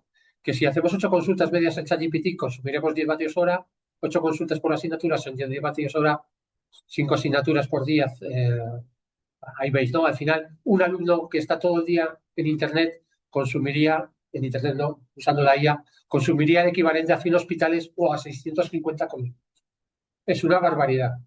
Pero claro, los datos, se me dan muy bien las matemáticas y dije, ¿qué alumno está 8 horas al día consultando ChatGPT durante 5 días a la semana, durante 185 días al año, durante toda su vida, y luego todos los alumnos europeos, que son 72 millones de alumnos europeos, que estén, es decir, no es real. Es una cifra un poco inflada, un poco no, muy inflada. Muy inflada. Los 72 millones de alumnos que hay en Europa no están todo el día preguntándole a ChatGPT. Entonces, los datos que se dan son muy alarmantes, ¿vale? O sea, queremos como alarmar desde no sé qué campos, desde qué espectros. Entonces, hay que ser conscientes de que el uso energético es fuerte, pero también hay que ponerlo todo en contexto. Vale, la pérdida de empleos. Otra de las cuestiones éticas que se le achacan a la IA es que la IA va a hacer que muchos empleos se queden. Vale, yo os pongo en mi ejemplo, mi propio ejemplo personal. Yo terminé de estudiar, yo soy de Bilbao. Bilbao es una ciudad que se vivía de la metalurgia, de la construcción naval, estamos en el océano y vivíamos de construir barcos, básicamente. Y yo terminé de estudiar en 1990, es decir, cuando se produjo la reconversión industrial y se terminó la fabricación de barcos en Europa y la llevaron a Asia. Entonces, terminó, fue un mundo que terminó y nos tuvimos que reinventar, ¿vale? Entonces, mi único lugar era la cola del paro. Aquí no sé cómo llaman a las donde van a buscar empleo ustedes. No sé si a nivel estatal hay algún lugar. Nosotros tenemos sí, la agencia de empleo. Nosotros tenemos una agencia de empleo local que se llama Lanbide. Entonces yo tuve que ir a Lanbide a pedir cursos de formación, a pedir empleos precarios, o sea, a ver de qué podía trabajar, ¿no? Yo soy ese, el del pelo largo. Vale. Y justo en ese momento fue cuando se hizo el tránsito del mundo analógico al mundo digital. Y yo ahí vi una oportunidad. O sea, para miles y miles de personas que no teníamos trabajo, que vivíamos en la precariedad, eso fue una oportunidad de salida. Empecé a estudiar el mundo digital, empecé a introducirme en todas esas herramientas. Bilbao también cambió. Bilbao, en la propia ciudad, la propia comunidad, vio que no podía vivir en un mundo industrial, metalúrgico, que era lo que había dado de comer a la gente durante el último siglo, y se reconvirtió en otra cosa. Empezó a construir un museo, se cambió, la forma de pensar fue hacia el arte, hacia la investigación, hacia la ciencia, a ser pionero en otro tipo de ámbitos, porque el mundo que conocíamos se había acabado. Yo acabé siendo profesor de la VIDE, del centro de formación, porque yo empecé a ser ya, no sé, alguien importante en el mundo digital, empecé a hacer cosas que nadie hacía. Fui pionero, vi una salida gracias a una herramienta. Y Bilbao cambió a esto. O sea, aquello que veis un amasijo de hierros que era al principio, pues ahora es una ciudad muy moderna, es preciosa, con una calidad de vida importante. Todo eso fue gracias a la destrucción de un mundo y a la generación de otro. Porque esto, si analizamos el ser humano, la historia del ser humano, con perspectiva histórica, se ha procedido siempre. La historia del ser humano nos va diciendo que las formas de ganarse el pan, la gente, se van transformando. No nos ganamos el pan en el siglo XXI como se lo ganaban nuestros ancestros en el siglo XVIII. O sea, va transformándose. Entonces, la persona inteligente yo creo que es la que se adapta al cambio. Eso es la hibridación cognitiva, ¿no? Os cuento un poco cómo funciona la visión humana para contaros la cantidad de empleos que está generando esta nueva tecnología. La visión humana, nosotros vemos, gracias a esto, en el ojo vemos, el ojo nos permite adquirir la luz, esa luz llega a unos sensores y en el cerebro, en el córtex, en la parte trasera de nuestra cabeza, percibimos, es decir, se mezcla lo que estamos viendo con todos los recuerdos que tenemos, con todo lo que sabemos y percibimos, es decir, ver no es importante, lo importante es percibir. Percibimos gracias al aprendizaje que hemos tenido. Desde pequeños nos enseñan a ver, desde pequeños nos enseñan a percibir. Vale, ¿qué pasa con las máquinas? Las máquinas, la visión artificial es algo parecido. Las máquinas ven el picture element. El picture element es el píxel. Píxel es acrónimo de picture element. Es decir, las máquinas ven esto, ven puntitos de colores. Hay que enseñarles a ver, porque esos puntitos de colores, para ellos son ceros y unos, son datos, son luz, pero esos puntitos forman parte de estancias mayores, forman parte de imágenes, y hay que enseñarles a ver. Es decir, tienen que aprender las máquinas. Pues hay miles y miles y miles de personas que están trabajando en una industria floreciente que ha creado la IA, metiendo datos y datos y datos y datos para que las IAs conozcan lo que son las imágenes y puedan hablarnos de ellas. Hay un vídeo que os recomiendo que veáis, que está en arte.com, está en español. Arte es una web francesa-alemana que hicieron en Estrasburgo. Estrasburgo es una ciudad francesa que está casi en la frontera con Alemania. Es una zona que siempre han estado en guerra, Francia y Alemania. Entonces, es una zona que Alsacia siempre ha sido francesa o alemana, y siempre tienen una guerra y ahora es mía, ahora es mía. Entonces, para unir lazos en una zona que siempre han estado en guerra, crearon una web que se llama Arte, donde ponen vídeos culturales de cultura alemana y de cultura francesa, para que se conozcan. La única manera de que la gente no nos matemos es conociéndonos. Si nos conocemos, pues entenderemos al de al lado. Entonces crearon, al ser una zona de mucho conflicto histórico, crearon la web Arte. Y Arte luego traduce los vídeos y los traduce al español. Y este vídeo lo podéis ver en español ya. Entonces, si entráis en Arte, hay un vídeo estupendo de los malgaches. Los malgaches es la población de Madagascar. Madagascar es una isla francófona, porque fue colonia francesa, donde miles y miles de malgaches que tienen una formación en ingeniería informática muy importante, miles y miles de malgaches están trabajando en educar a la IA. Les pagan 80 euros al mes. 80 euros al mes son 1.600 pesos mexicanos al mes. No sé si para vosotros es mucho o es poco. Es muy bajo. Para un europeo es muy bajo. Pero para un malgache que su sueldo medio es 50 euros al mes, que son 1.000 pesos al mes, pasar a cobrar 1.600, los que trabajan en esta industria están encantados. Para ellos son ricos al lado de sus vecinos. No solo eso, están adquiriendo una formación tecnológica que les está permitiendo dar el paso a Europa. Están pudiendo ir a estudiar a Francia, a hacer másteres en Francia, porque ellos ahora son eminencias en el mundo digital. Es decir, estamos dando un desarrollo a países en vías de desarrollo. Claro, desde el punto de vista de un europeo que vivimos en un estatus social en la cúspide, claro, es como les estamos explotando. Pero desde su propio punto de vista, les estamos dando una vía de desarrollo. Entonces, bueno, yo aquí tengo pensamiento muy enfrentado, ¿eh? O sea, yo reconozco que, claro, soy europeo y hemos hecho mucho mal por el mundo. Entonces, mi forma de pensar aquí a veces no sé ni cómo pienso. Pero es algo a tener en cuenta también.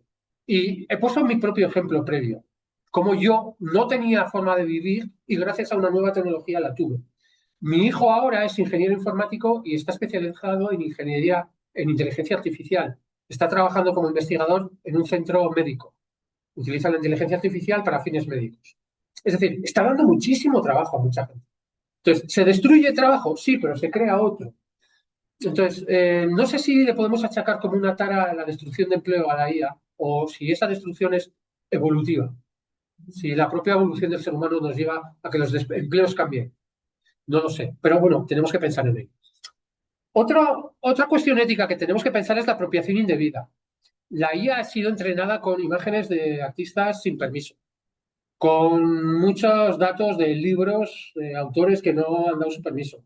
Entonces, bueno, eso también lo tenemos que tener en cuenta. Y yo lo tengo mucho en cuenta y os pongo aquí las IAs que yo suelo manejar en mis clases. Son estas porque son las más famosas, no sé si las conocéis. He dejado sin tachar las que trabajan IA con imagen. ChatGPT, Gemini, Copilot, Mistral, Claude y Perplexity son las más famosas que trabajan con imagen. ¿Vale? Todas ellas son propietarias, es decir, en el momento que tú metes una imagen está en sus dueños. Si tú metes una imagen en ChatGPT, automáticamente está en Silicon Valley y bajo la ley estadounidense está, no sé qué ley, la Marshall, no sé qué, no sé cuál, pues las empresas americanas pueden acceder a esa información si es de vital importancia para su subsistencia nacional o no sé qué. Cosas de los americanos.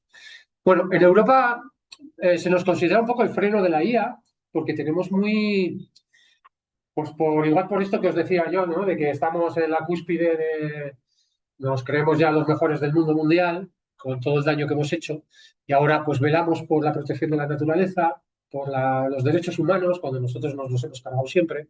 Pero bueno, ahora como nosotros vivimos bien, pues no queremos que los demás se desarrollen a igual velocidad que nosotros.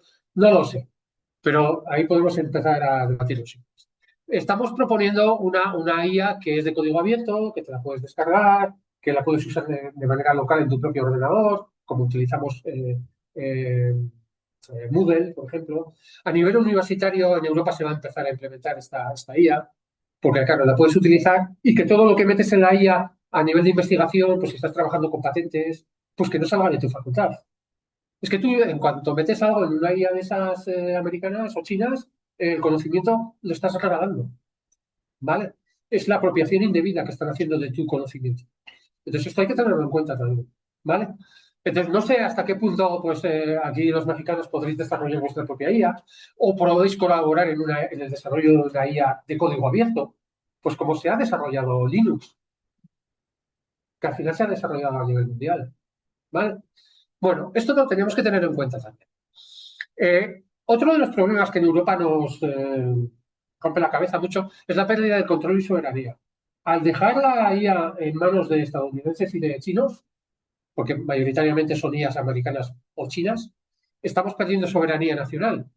Es decir, hasta qué punto, si la IA se hace imprescindible dentro de 20 años, pues como ahora es la Visa o las Mastercard para pagar con una tarjeta de crédito, en Europa estamos creando una nueva tarjeta de crédito, porque si algún día rompemos con el gobierno americano, nos cortan las finanzas. Entonces, ¿hasta qué punto dentro de 20 años, si entramos en un conflicto de soberanía nacional con un gobierno no amigo, te hacen como han hecho a Venezuela? Y te cierran el grifo de la IA y te dejan aislado a nivel cognitivo. Porque, claro, esto puede llegar a ser muy importante. Es como si te cerraran la biblioteca. Ya no tienes acceso a la biblioteca, ¿vale? Entonces, esto es un problema. Yo he acudido a charlas donde gente del gobierno europeo pues nos hablan de esto, ¿no? De lo importante que es trabajar en una IA propia, en una IA de código abierto, en una IA mundial, ¿vale? Que no esté regida pues, por OpenAI o por las grandes empresas de Estados Unidos, de Silicon Valley. Entonces, bueno, igual entre todos esto deberíamos darle una vuelta, ¿vale? Y bueno, estas son imágenes de esas charlas a las que he acudido. Entre el modelo tecnológico americano que todo el negocio y el modelo autoritario chino, pues podría haber un modelo más atractivo centrado en el humano que bien podríamos llamar la marca distintiva de la vía europea en la revolución numérica. Bueno, la vía europea lo llamo así porque es como lo han llamado ellos. Yo lo podría llamar simplemente la vía mundial, ¿no? Porque bueno, creo que podríamos ir por ahí. Vale, después de todo esto, yo ya he hecho la presentación de lo que es mi charla, de lo que creo que es interesante, de lo que es la hibridación cognitiva. Me permito deciros simplemente en qué estoy trabajando yo, ¿no? Cómo he metido yo esto en mi tesis. Claro, yo tuve que pensar, vale, ¿y esto yo cómo lo meto en clase? ¿Cómo meto yo la IA en mis propias clases siendo, eh, mm, eh, siendo coherente con mi propio pensamiento de que puede ser una hibridación cognitiva para mis alumnos? De manera que pueda mantener la agencia creativa de mis alumnos en todo momento y además siendo consciente de todas estas cuestiones éticas que yo sé mostrar. Dije, ¿cómo yo esto lo puedo meter en mi propia aula? Bueno, lo primero que hice fue leer los principios de la UNESCO. La UNESCO vela por una incorporación de alfabetización de IA. Es decir, tenemos que alfabetizar a nuestros alumnos en IA. Yo en mi tesis hablo de 3 analfabetismos. El de mi generación previa, que era un alfabetismo de mis padres. Mis padres no sabían ni leer ni escribir. El analfabetismo digital, que es del de mi propia generación, eran estudiantes de arquitectura, de ingeniería, de arte, que no podían encontrar un empleo porque no sabían utilizar programas informáticos. Era el analfabetismo digital. Y ahora el tercer analfabetismo que nos viene es el analfabetismo algorítmico. Y es la gente que no sepa utilizar la IA se va a encontrar en una desventaja frente a aquellos que sí la sepan utilizar. La promoción de las habilidades complementarias y la inclusión de contenidos sobre ética de la IA. Es decir, siempre que utilicemos la IA hay que hablar de estas cuestiones éticas que yo sé. Debemos hacer un uso responsable en la enseñanza. Debemos fomentar la inclusión y la diversidad. Por ejemplo, yo en México, una de las posiciones más interesantes de estar aquí es que tenéis una riqueza cultural que a ojos de la IA está oculta. Tenéis una riqueza cultural precolombina. La IA está diseñada a ojos europeos, occidentales, y toda vuestra cultura no ha sido enseñada con esa cultura, con esa riqueza de libros, de literatura. Entonces, eso es muy importante. Yo quiero estudiar cómo veis la IA aquí. Para mi investigación es muy interesante. O cómo la IA analiza imágenes hechas en ese contexto precolombino. Imágenes de la cultura azteca, maya. No sé cómo será. Entonces, es muy importante también que incluyamos un fomento de la inclusión y de la diversidad. Otras lenguas minoritarias. Y bueno, y el desarrollo de competencias. Es súper importante desarrollar las competencias. El pensamiento crítico es el más importante de todos. ¿Vale? Bueno, entonces yo le di vueltas a la cabeza y llegué a esta conclusión. Digo, pues bueno, yo lo puedo utilizar para el análisis compositivo. Como yo soy profesor de diseño y hablo de comunicación audiovisual, de teoría de la imagen, bueno, pues es algo de lo que yo controlo bastante. Pues dije, ¿cómo puede ayudarme la IA en mis clases de esto? Y yo le subí esta imagen, este es un cuadro que yo pinté, se lo subí a ChatGPT cuando salió ChatGPT ahí en el 2022. Bueno, yo lo haría en febrero del 2023. Al principio no lo hice porque tampoco conocía yo bien cómo funcionaba. Yo le mandé esta imagen y le dije a ChatGPT, ¿qué ves aquí? Eso le pregunté, ¿qué ves aquí? Y ChatGPT me dijo, la imagen representa una pintura abstracta donde el estilo recuerda a las obras de Kandinsky, tal. Bueno, ya lo podéis leer ahí. Me dijo, además, observamos en la composición formas geométricas, formas orgánicas, colores suaves, elementos nítidos y formas, líneas dinámicas, diversas interacciones visuales, es decir, era capaz de ver cosas ya pequeñitas, de ver detalles. Y me dijo más, me dijo, si lo desea puedo ayudarle a analizarla con más detalle, es decir, la composición, el simbolismo, el estilo, y dije, oh, ya tengo tesis doctoral. La puedo usar para analizar la composición, el simbolismo, el estilo. Digo, esta va a ser mi tesis. Yo quiero que la IA me ayude a explicar a mis alumnos cómo funciona la composición, el simbolismo, el estilo de una imagen. De manera que cuando estén haciendo sus propias obras artísticas, cuando estén produciendo sus propias obras, no como herramienta sustitutiva en mi caso, sino como herramienta de apoyo teórico, les pueda enseñar a mis alumnos, les pueda ayudar a mis alumnos a comprender todos esos conceptos. Y conseguí hacer en muchos meses, porque me costó bastante, conseguí llegar a una hibridación cognitiva en mi campo. Y la hibridación cognitiva en mi campo fue Conseguí hacer con IA ese tipo de gráficos que veis a la derecha. Conseguí que mis imágenes las convirtiera en los gráficos que yo les hago a los alumnos para explicarles cómo funciona la composición. Entonces, ahí no os voy a explicar a vosotros ahora conceptos de composición, pero bueno, hay elementos que son anclantes de la composición, estructurales, que son las líneas negras. Hay elementos dinámicos por los cuales el espectador viaja, que son esas líneas fucsias. El espectador viaja desde el punto negro hasta el punto amarillo. Los puntos amarillos son pesos compositivos fuertes, es decir, el espectador acaba teniendo más tiempo de mirada en esos puntos, pues porque su viaje culmina ahí. O sea, hay cosas que suceden en las imágenes y un artista debe saberlas. Claro, un estudiante de arte no las sabe, yo debo explicárselas. Y resulta muy difícil explicárselas con la imagen. Entonces, se le hacen gráficos, le voy haciendo gráficos con un lápiz y le voy explicando esos conceptos. Bueno, ahora esos conceptos los puedo explicar de una manera matemática, porque el ser humano percibe matemáticas. Nuestro cerebro, al final, lo que hace es esquematizar una imagen y volverla a matemáticas. Y he conseguido hacer este tipo de cosas. He conseguido decirle a la IA que me haga fracciones de la imagen y que le asigne valores de 0 a 100 en función del peso visual que tiene ese área, esa cuadrícula. Entonces le digo, divídeme la imagen en tanto por tanto. Si yo quiero más concreción, le digo que me la divida más pequeñito. Si le digo más general, pues con cuadritos más grandes. Le digo, divídemelo en porcentajes. Con porcentajes numéricos no se entendía. Entonces empecé a pensar, házmelo con colores. Y llegué a la deducción de que con colores se entiende muy bien.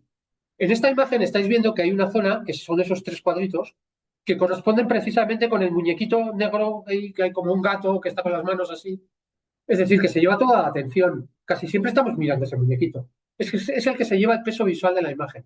Bueno, pues yo esto lo puedo explicar con la IA. Es una hibridación cognitiva excepcional. Yo puedo explicar a mis alumnos eso de una manera estupenda. Por ejemplo, con esta imagen. Esta imagen es una fotografía que yo he tomado de un surfista en una playa de Bilbao, de mi ciudad, ya os digo, estamos en el océano y tenemos olas muy grandes. Y un día le hice una foto a un surfista y yo al surfista lo hice descentrado, lateado a la derecha. La fotografía es muy armónica y dirás, ¿por qué? Si lo normal sería ponerle en el centro para que estuviera bien centrado. Pero no, hay una cosa que se llaman vectores compositivos. La tabla de surf y su sombra van hacia la izquierda, el surfista está mirando al suelo. O sea, hay una serie de tendencias que hacen que la imagen viaje hacia la izquierda, de manera que todo el conjunto se equilibre. Yo le dije a la IA, hazme el mapa visual de esta imagen con todo lo que yo te enseñé de antes. Ese es el aprendizaje expansivo. Yo a la IA le enseñé a mirar las imágenes tal como yo quería que las mirara. Y ahora la IA me hace esto. Y aquí le dije a Guillermo el otro día, aquí me dio miedo, porque es que él hace lo que yo quiero. Lo hace perfecto. Yo le puedo explicar a un alumno mío ahora que esta imagen es perfectamente equilibrada porque tengo todo el peso en el centro, a pesar de que la persona fotografiada esté en un lateral, hay unos elementos que desplazan la composición, son vectores compositivos que se llaman, el peso visual está justamente focalizado en el lugar en el que el personaje de la fotografía está mirando, porque si hay alguien por la calle mirando a un sitio, nosotros miramos ese sitio. O sea, hay un montón de cosas que lo explican. O con una imagen abstracta, digo, vale, con una imagen abstracta será capaz de hacerlo. Esto es una pintura que yo hice. Con esta pintura que yo hice, ¿es capaz de hacerlo? Pues también es capaz de hacerlo.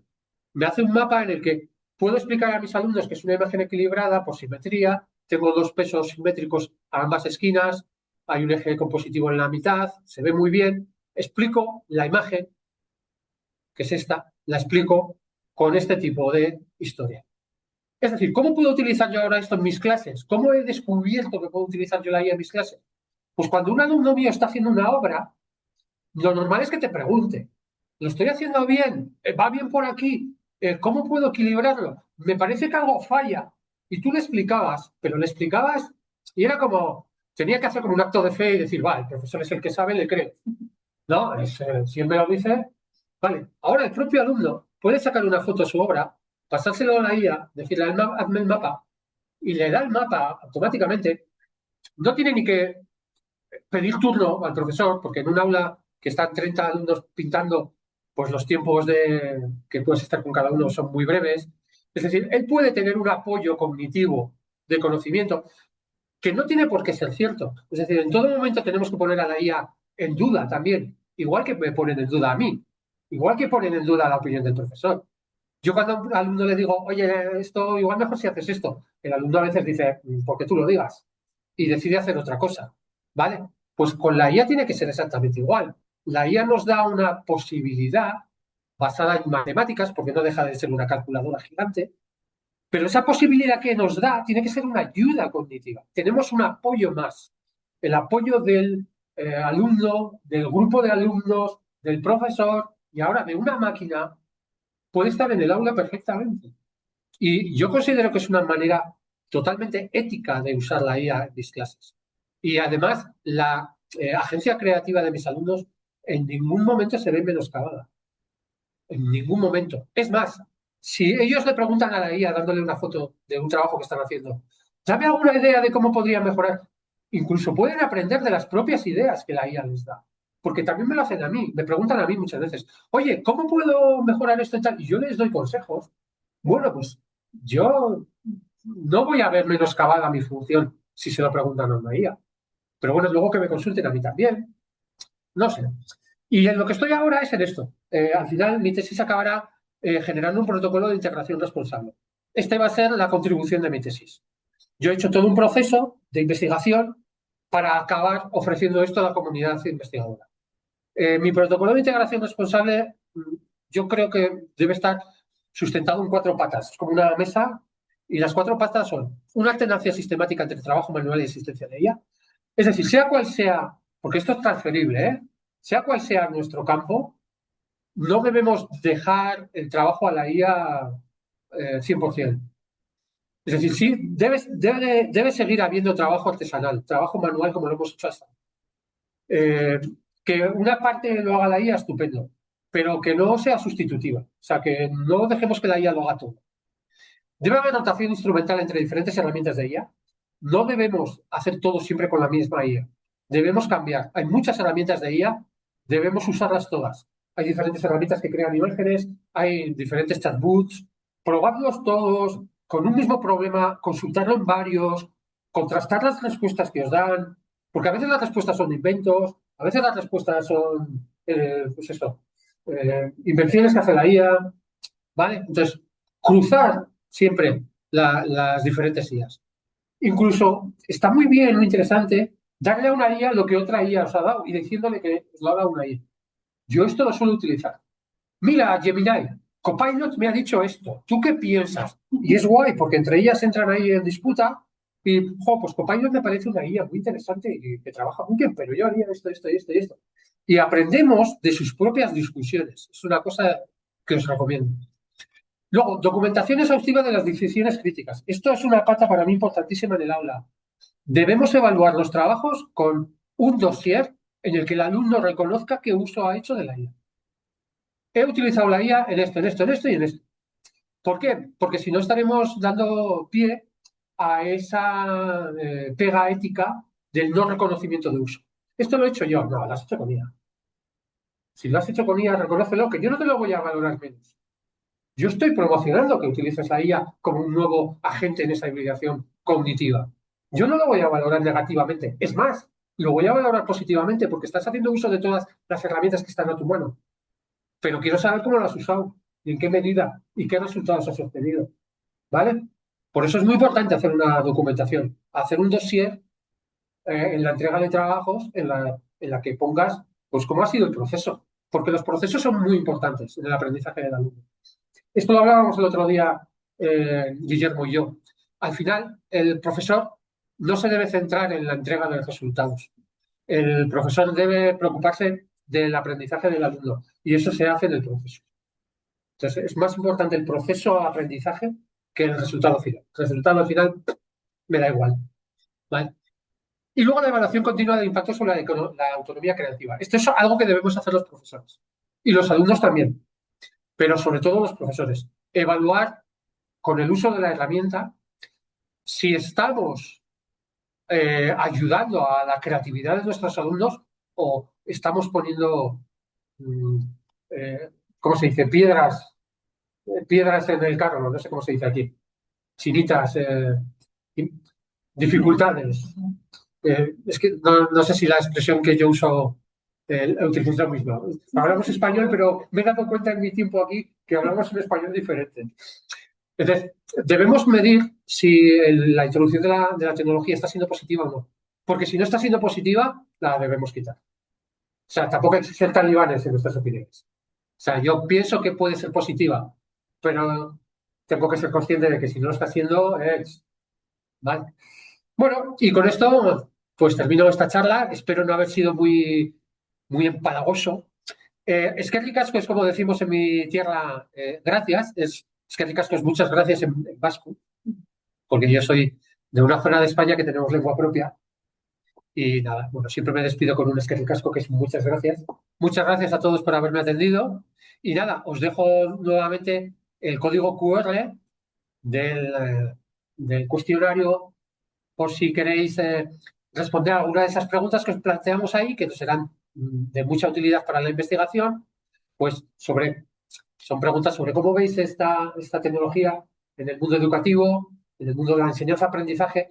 Aunque yo os he hablado más de mi campo en concreto, que es el de las artes, al final considero que en todos los ámbitos es lo mismo, ¿no? En todos los ámbitos tenemos las mismas dudas sobre cómo introducir la tecnología, cómo meterla en una clase de matemáticas, cómo meterla en una clase de historia. Claro, cada campo deberá, cada profesor, cada materia, deberá pensar cómo hacerlo, ¿no? Eso es lo interesante. Así que nada, muchísimas gracias. Y muchísimas gracias por haberme invitado a vosotros, a la Universidad de Guadalajara. Ha sido un placer. Muchas gracias. Pues abrimos el micrófono a nuestros invitados. Estoy viendo en el chat. En el chat también les he compartido la liga Ah, para que sabemos que ahora está en línea por una situación u otra. Bueno, hoy tenemos también el gusto de contar con estudiantes de las carreras de PCL, sobre todo por la relación, platicábamos fuera de línea, como en algunas de las clases de creatividad digital está esta cuestión con los chicos de si trabajar con la IA o no va a darles el control a las IAs de la propiedad intelectual, si los chicos estarían perdiendo pues estas habilidades creativas, ¿no? Y creo que es que es una cuestión no solamente en el campo de las artes, sino en todos los Sí, campos cualquier disciplinares, cosa que crees. que pues está emergiendo, ¿no? Todavía tenemos no sé cuál sea la palabra correcta, o sea, pero tenemos esta disyuntiva de si cedemos, no cedemos, qué estamos cediendo, dónde se pierde o no se pierde esta cognición humana que tenemos, entre otras cosas. Entonces, es por ello que a mí me parece muy pertinente y bueno, los invitamos también si están en la oportunidad a dar respuesta a algunas de estas preguntas con los conceptos que hoy nos comparte Joseba y de alguna manera pues también el ir avanzando en su proyecto de investigación, validar con ustedes como expertos si hay una comprensión de estas ideas, etcétera, ¿no? Y bueno, pues, perdón, ya me robé unos minutos, pero regresamos a los participantes en línea, pues si alguno quiere compartir, comentar. Sí, Pauli, bienvenida. ¿Quieres comentar algo? Me encantó. Siento que mi cerebro está revolucionando mucho. Yo hago producción audiovisual y soy maestra de creatividad digital de producción multimedia. Y me parece, sobre todo la última parte donde aplicas este análisis de la composición con IA, me parece muy, muy implementable. Nunca lo había pensado y por eso me encantan estos seminarios porque siempre puedo mirar las cajas de fuera de las cajas de otras personas. Sí, claro. No, estuvo muy bien, me quedo con muchos cuestionamientos, no preguntas hacia ti, sino cuestionamientos para mí misma, para mi práctica y cómo seguir implementando estas herramientas de inteligencia artificial, que te voy a ser bien honesta, o sea, con los grupos que tengo yo en este momento en QGDL, son renuentes al uso de inteligencia artificial. Pero bueno, esto me plantea como otras opciones para incentivarlo o no. Te agradezco un montón tu comentario. Muchas gracias. Y además me ha gustado mucho que me lo digas porque es en lo que yo estoy en mi propia facultad. En mi facultad los profesores son muy reticentes a implementar la IA por todas estas cuestiones que hemos hablado, ¿no? Pero es lo que tú dices, sí, cada uno debemos ver cómo podemos utilizar la tecnología en nuestro propio campo. Entonces, es ahí donde entre todos podemos llegar al punto en el que lo hagamos de una forma responsable. Y claro, yo ahí ese trabajo no lo puedo hacer. Yo no puedo hacer en tu asignatura. No sé qué materias das, de qué forma las implementas. Claro, es un trabajo personal que tiene que hacer cada uno, cada maestro, cada maestra, en ver cómo puede hacerlo. Yo lo hice en mi caso, vi en mi asignatura, digo, ¿cómo puedo utilizar yo esto en mi asignatura? Y vi que una de las formas era esa, ¿no? Explicando la composición de imagen, por ejemplo. Pero hay otras materias, si yo tuviera que dar tu asignatura, por ejemplo, yo tampoco soy contrario a la creación audiovisual con IA. Se están haciendo cosas estupendas en creación audiovisual con IA que hasta ahora no se podían hacer. Entonces, ¿por qué no usarla? Pero igual lo que tenemos que hacer es medirla, medir hasta qué punto el alumno puede utilizar la IA y no. O sea, igual si tú das 15 sesiones en tu asignatura, pues igual permitir que se utilice IA en 3 sesiones clave yo qué sé, para un montaje audiovisual o para una implementación de efectos o no sé, tendrías que pensar tú cómo utilizarla, ¿no? Por ejemplo, o sea, donde sí es necesaria o donde yo aliento a que la utilicen es como a la creación del storyboard, porque nosotros solo lo vemos como un paso de la preproducción, no es no estamos dibujando, no estamos haciendo arte tal cual, sino queremos unas ilustraciones utilitarias para hacer manejo de cámara, para demostrar ángulo, perspectiva, Claro, movimiento. Entonces, no, el interés no es la imagen, sino qué van a hacer, cómo van a mostrar la imagen. Entonces ahí yo sí he pedido que la imagen se haga con IA, porque estamos haciendo preproducción, pues, o sea, como el proceso creativo o el proceso de pensamiento crítico se hace de otra forma, no se hace con la herramienta. claro. Sí, Entonces, sí. sí he buscado las formas de engranarlo y lo que he notado mucho es que particularmente esta generación de cuarto semestre tuvo un primer acercamiento con la inteligencia artificial muy rudo. Eh, Esperaban hacer cosas muy creativas y al finalmente se les explicó cómo hacer ciertos procesos sin permitirles como una experimentación, o es lo que yo he percibido. Entonces, Ujú. esta generación de cuarto es así, quién sabe cómo venga la de tercero, esperemos que sea diferente para tener nuevos retos, pero bueno, en una actividad específica sí se logró implementar, en otras definitivamente no, pero estamos construyendo. También es Sí. un, un- un universo distinto, todo el tiempo estamos cambiando nosotros, las tecnologías, ellos, y lo más interesante son los resultados. Esto que estás diciendo, yo en la charla he hablado del aprendizaje expansivo.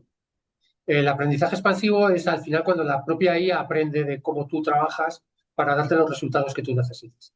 Yo cuando hago un taller de composición con IA, solo esto que he mostrado aquí de cómo una imagen consigo hacer un mapa visual de la imagen, a mí me ha llevado meses y yo he tenido que entrenar a la IA para que me lo pudiera hacer.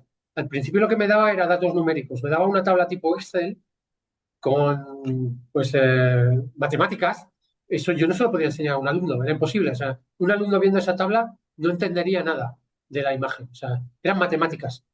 Entonces me ha llevado muchos meses hacer el aprendizaje expansivo de la IA que utilizo para eso, que utilizo Claude para eso, porque es la que me permite hacer gráficos vectoriales. Es la única IA que te permite hacer formato SVG. Es un dato vectorial escalable. Entonces, Sí. con ChatGPT no puedes hacerlo, pero con Claude sí. Entonces, le he tenido que enseñar a Claude a cómo quiero que me muestre la información de la imagen. Entonces, cuando yo en un taller doy esta charla y tienen un tiempo de práctica, los alumnos dicen lo que tú acabas de decir. Pensaba que los resultados iban a ser mejores. Claro, porque pensamos que la IA lo va a hacer todo perfecto a la primera. ¿Y qué va? La IA es una máquina que acaba de nacer, es un bebé pequeñito de 3 años que está aprendiendo a ver, que nosotros tenemos que enseñarle a aprender a ver y a aprender a funcionar y a aprender a hacer las cosas. Entonces, esa medida de que vosotros experimentéis en vuestro proceso cómo usáis la IA y qué resultados queréis que la IA os dé, que vais a poder mejorar esos resultados.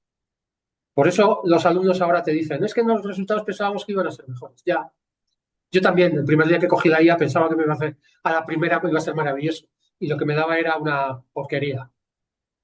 Pero le vi las posibilidades. Entonces empecé a trabajar con las posibilidades. ¿Vale? Y luego lo que dices de que utilizáis en los storyboards, eso está muy bien. La IA es un democratizador de la creatividad, es estupendo.